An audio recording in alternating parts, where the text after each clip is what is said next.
Last week, the Game Awards concluded with one final announcement that Naughty Dog has been working on a brand new IP for the first time since, 2013 with The Last of Us? And yeah, they brought back, Chinese Last of Us apparently, because Intergalactic, the Heretic Prophet, that's just a quintessential pretentious Neil Druckmann title if I've ever heard it before. But yeah, it's the same old song and dance, and everybody's calling it to task for it because it's one thing, right? Like, there were multiple trailers that were shown at the Game Awards, and when I did my coverage on it, I thought it was a pretty damn good award show, all things considered. Most of the awards went to deserving parties.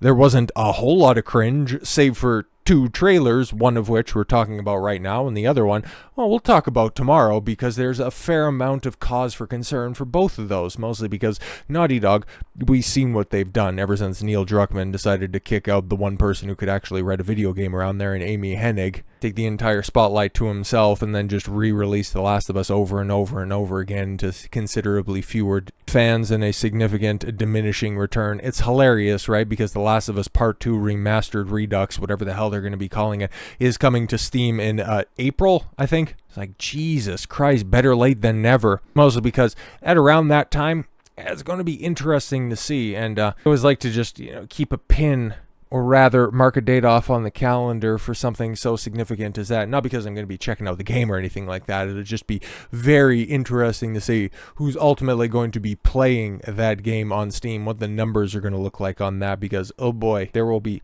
hundreds of copies moved on that one. But it could end up being a better reception than what Intergalactic gets, because as it sits right now, I think the internet has basically come to its conclusion on this, and given the fact that Naughty Dog hasn't released anything new since 2020 with The Last of Us Part 2. Like, this game, oh boy, and we don't have a release window or anything like that, meaning 2025 is definitely off the table. 2026, maybe, who knows for sure.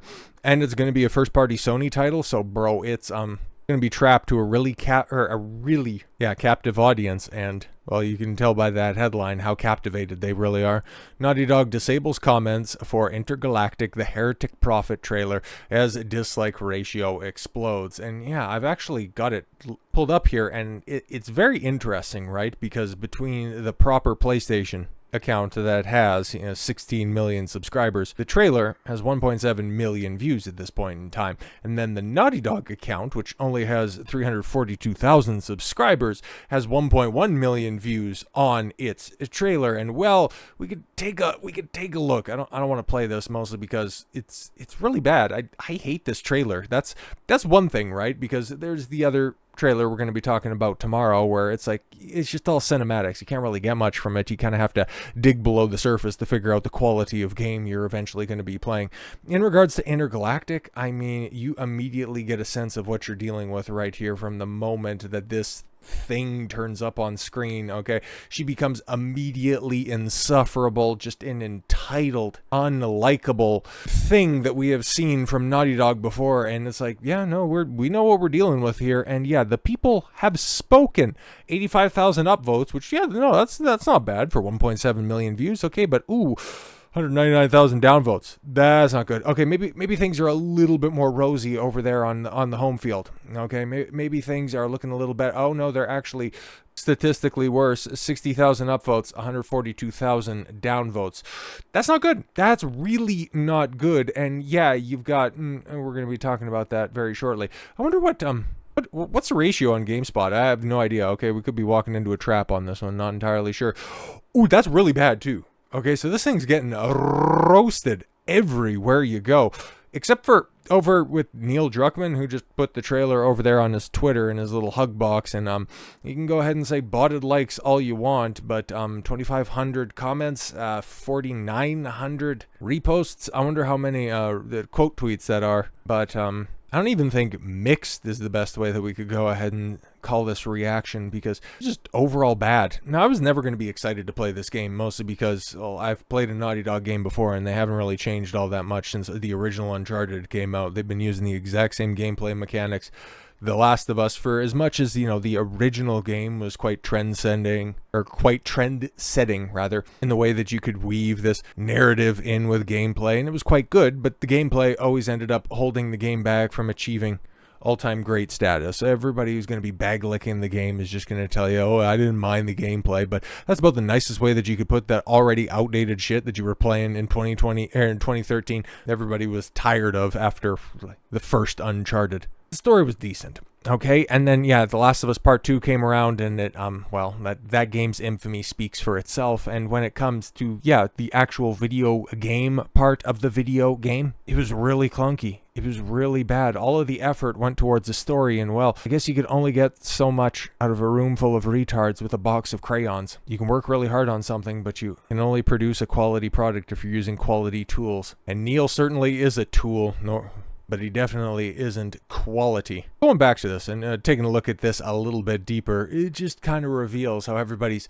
kind of made up their mind on this one, and they're really gonna have to work to win anybody back. Naughty Dog closed the Game Awards last night with a trailer for its new sci-fi adventure, Intergalactic, the Heretic Prophet. Yeah, the trailer released on YouTube at the same time, but Naughty Dog disabled the comments to prevent the avalanche of hate that it clearly knew the game would create. However, it hasn't stopped the trailer's dislike ratio from absolutely exploding.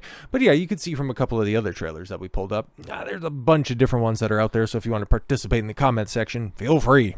I can't stop you. Gamers were quick to start tearing it to shreds immediately following the event. Intergalactic features another unsurprising, uglified, androgynous protagonist from the Western AAA game studio. I mean, dude, time and time again. What's Neil's fascination with just these... I don't even know what to say. Like, the one thing that you can say about Big Papa Appy right there is at least she doesn't have those insufferable sticker tattoos. You could have the hottest chick ever, but if she has scribbles on her like an autistic child, I will just immediately get turned off. And yeah, the whole shaved hair is like, yeah, that was already not going to do it for me. But I don't need it. I really don't need it, okay? And the fact that these mock-ups are going around, it's like, that helps. But then at the same time, okay, you get people asking, okay? And then all of this, gooner stuff that's going around there by a bunch of religious zealots that have just completely lost the plot. I'm sure we'll talk about them whenever that becomes a little bit more relevant. But why do video game characters have to be attractive? And as V points out, shout out to V, the real question is, why do they have to be hideous? Yeah, exactly, because that's what you're seeing out of the West, okay? You've got Abby from The Last of Us Part 2. You've got whatever the hell this thing is. They want to force female protagonists, but they make them anything but feminine. And it's decisions like this that are a part of the decision to downvote this, because from the trailer, it's like you get a good idea of what the personality is behind this main character, and unless it's totally taken out of context, and this is somebody who's on the intercom that has a totally different relationship with them, okay, somebody who may have done the protagonist dirty beforehand, you just get a quippy, fast-talking, hell, we might as well play it at this point in time, because I think it really drives the point home. To lead, or how about we find a new lead? He's not worth it. Oh my god, yeah, just so disassociated I'm wasting my time, aren't I? Can you please blame him? I don't need another hunter swooping in. Who is swooping? No one is crazy enough to go there. He clearly is. He is clearly desperate. And so am I, so claim him, or I will find another agent. It's like, how can you're supposed to be introducing a new character and they're just already aloof, entitled, and obnoxious. Why would I put faith that there's an interesting story behind this from the same people who ruined the once great story of The Last of Us? Why would we do this? So no, it has very little to do with, another female girl boss. They made her ugly. No, it's just she's unlikable, and we've seen this song and dance before. But yes, the dislikes have exploded almost immediately. As of writing, this trailer says that 51,000 dislikes, 33,000 likes. It's changed since then, obviously. We went through a couple of them. Of course, YouTube dislikes are invisible to most users, which, yeah, also shows you, but we're talking about gamers, so they're going to be at least a little bit more tech savvy, have a couple of extensions that are in there that will point people in the right direction, but this is a pretty big turnout, but not as big, actually, as Snow White, which, this is a little bit of a tangent here. Disney Snow White trailer dislike ratio sets a shocking new record. Snow White trailer has set all the wrong records. YouTube video promoting the live-action remake of Disney's original animated classic has earned a record-setting dislike ratio in the wake of Rachel Zegler's unhinged public meltdowns. The ratio eclipses that of the top 40 most disliked videos in YouTube history. As of writing, viewers have given the film a staggering 727,000 dislikes compared to 28,000 likes. In recent recent video on his YouTube channel, Hollywood Scooper, yes, the WDW Pro broke down the trailer's like to dislike ratio, comparing it to the top 40 disliked videos in YouTube's history. The Pro revealed that the trailer has a 96.29% dislike ratio, which has, yes, since increased to 96.3. Note that Ziegler's trailer doesn't fall into the top 40 because the videos received far more dislikes before YouTube changed its policy. Yeah, of course. But the closest ratio to Ziegler's dislike disaster was Sadak 2 trailer with the 94.86%. I don't know what that is. But yeah, congratulations. The Snow White trailer. The one thing that is universally more disliked than Intergalactic. And while my justifications for not being excited at all whatsoever about this game has already been laid out there, I was never really going to be all that excited for it. And then we get the rumor, which is also following in the steps of The Last of Us Part 2, we're getting a plot leak. Okay, now the entire game, or at least a vast majority of the game, was leaked ahead of the release of The Last of Us Part 2, but this game is still in development, okay? It's still going to be years before we see anything about it. We have vague ideas, and the trailer is just more cinematics. But you can get a feel for the character, you can get a feel for the setting, and a trailer is supposed to inspire the customer to get excited for the game. So yeah, if you weren't taken by the first trailer, maybe there'll be something to glean from gameplay reveal or just more story implications. But for the time being, okay, the plot for Naughty Dog's Intergalactic, the Heretic Prophet allegedly leaks. And yeah, we've got some insight from Neil Druckmann, okay, because these are just rumors, right? But Neil Druckmann talks on the story for Intergalactic, the Heretic Prophet. Now, the story is quite ambitious and centers on a fictitious religion and what happens when you put your faith in different institutions. Exactly, and what Endymion points out, the not-so-hidden Israeli politics of The Last of Us Part 2. Oh, he's doing the thing again. How fantastic. So you're just going to have some heathen yapping in your ear for 20-plus hours? Yeah, I think I can do without, bro. Plot for Naughty Dog's newly announced game Intergalactic, the Heretic Prophet, has allegedly leaked. 4chan users shared a summary of the alleged leak, claimed that it was sent to a handful of gaming journalists, most notably Jason Schreier, but they are debating whether or not to share it. The leaker is supposedly a disgruntled Naughty Dog, a member who hates the direction the company is going as Druckmann gets more powerful and influential. Summary begins, the player character Jordan was a member of the Five Aces, a band of notorious criminals. The leader, Lewis, Tony Dalton, disappeared without a trace, causing the five to drift apart. The reason for Jordan's shaved head, the absurd reaction to which Naughty Dog fully expected, is the hiding of her identity, as she is a wanted criminal. Yeah, it doesn't make a lot of sense why she's taking bounties, or at least in communication with somebody else. Talking about going after somebody, it's like, okay. But that's Neil Druckmann's writing. It doesn't have to totally make sense. Like an otherwise a stalwart survivor in a post-apocalyptic setting, introducing himself to everybody he meets along the way. Why would I bring up that reference? Who knows? Jordan works as a bounty hunter purely as a means to find her former partners. Yeah, that's just stupid. Trying to hide, but then at the same time works as a bounty hunter, particularly Lewis, who she sees as a father figure. Okay. Continues, Kamal Nanjiani plays Colin. Comic relief of the crew. Yeah, of course, because can't have a competent man anymore, right? The tutorial and opening mission is on Saphiria's moon, leading to Jordan chasing Colin into space. An important note from the leak is that there will be no space combat. Of course, because you need to focus on the story, the gripping emotions that you feel. The aforementioned segment is a cutscene as they fly into Semefria's atmosphere. An EMP wave disables both ships, leading them to crash onto different locations, probably with a sufficient amount of waist-high cover, I would think.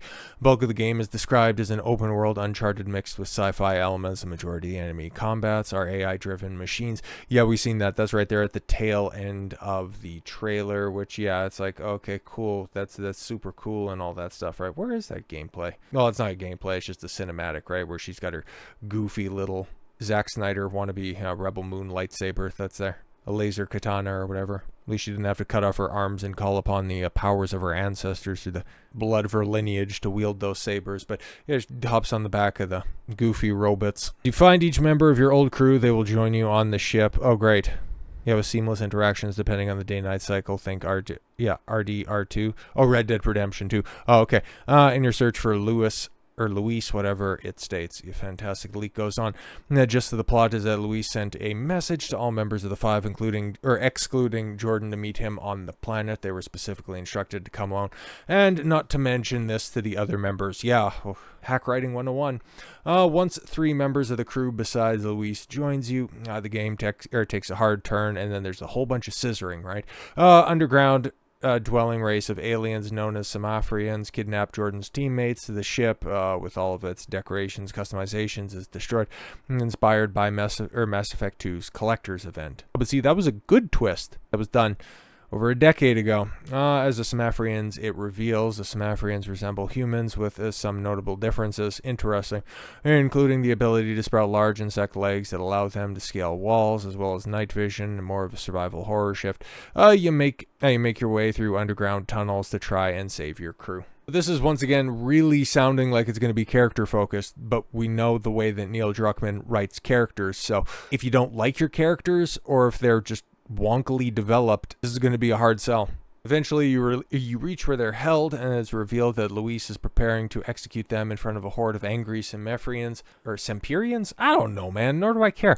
Jordan interrupts, begging to know why Luis is doing this. Luis explains a big twist of the game, that the Semperians were once humans, oh my god, who were teleported to the planet thousands of years ago as a side effect of the quantum experimentation needed to develop distant spacefaring technology. The race. When Luis crashed on the planet, he found himself empathizing with their race, promising to help support their desire to return to Earth. Druckmann apparently read Heart of Darkness, which inspired this plot point. Yeah, because he can't think of anything original by himself. The leak continues. Some Sumerians, that's always going to throw me off. Founded by the Heretic Prophet, stated generations upon generations would suffer until the Messiah arrived and led the Sumerians to the ancestral home, blah, blah, blah. Oh my god, this is a fairly extensive set of leaks here, okay? Jordan is forced to watch as each of her companions are shot in the head by Luis. Begs to know why he's doing this. Luis informs her she was never meant to be here. That's why he didn't call her to come. Oh my god. All of those people that she wasn't talking to after everybody drifted apart, she wouldn't have known that they would have all died on this planet by the people that she wasn't talking to before. God, this is contrived as fuck. Luis has an affection for Jordan. Right, that's why they all drifted apart. So he orders the Semperians to detain her while they fight Galactopol and take their ships. Oh my god. The blog post, yes, Druckmann provided a brief synopsis of the game. Intergalactic stars our new protagonist, Jordan a man. A dangerous bounty hunter who ends up stranded in Semperia, a distant planet whose communications with the outside universe went dark hundreds of years ago. In fact, anyone who's flown to it hoping to unravel the mysterious past was never heard from again. Jordan will have to use all of her skills and wits if she hopes to be the first person over 600 years to leave its orbit. Oh my god! And if you're so enticed by either that blog post, those trailers that are getting disliked to hell and back, or that leaked plot synopsis, you too can be one of the 600 people who are willing to give Naughty Dog any more of your money. But I don't fucking think so. So with all that said, thank you all very much for the gift of your time. I've been Don Consuelo. I want you to follow your gut and get after it. Take care, everyone.